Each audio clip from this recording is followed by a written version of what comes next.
nzia makuba yawe n'ubukene bwawe, ariko rero uri umutunzi. Nuko tukw'anabita Abayuda nyamara atari, ahubwo ari ab'isinagogi ya Satani. Ntutinya ibyo ugiye kuzababazwa, dore Satani yagiye gushirisha abawe muri mwe mu nzu y'imbohe, kugira ngo mugerageze, kandi muzamara iminsi 10 mubabazwa. Ariko ujye ukiranuka uzageze kugufa,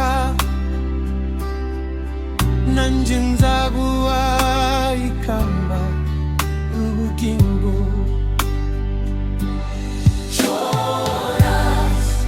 Nzagutabara mwana wanjye,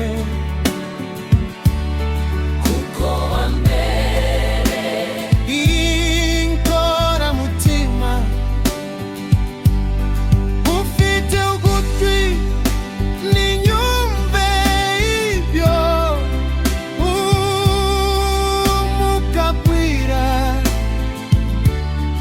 amatorero. Unesha nzamuha kurya ku mbuto z'igiti cy'ubugingo kiri muri paradiso y'Imana.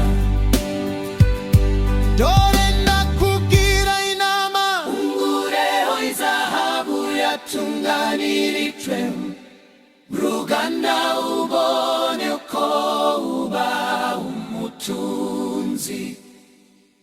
Kandi ungura imyenda yera, kugira ngo wambare isoni iz'ubwambure bwawe zitagaragara, kandi ungure umuti wo gusiga ku maso yawe, kugira ngo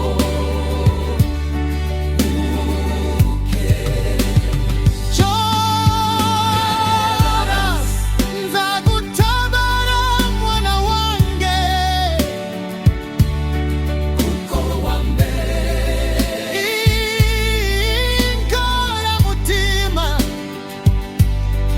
Ufite ugutwi ninyumve ibyo umwuka abwira amatorero. Unesha nzamuha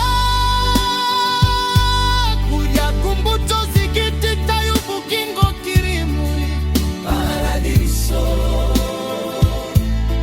y'Imana. Dore ndakubwira inama, ungureho izahabu yatunganirijwe mu ruganda, ubonye uko uba umutunzi.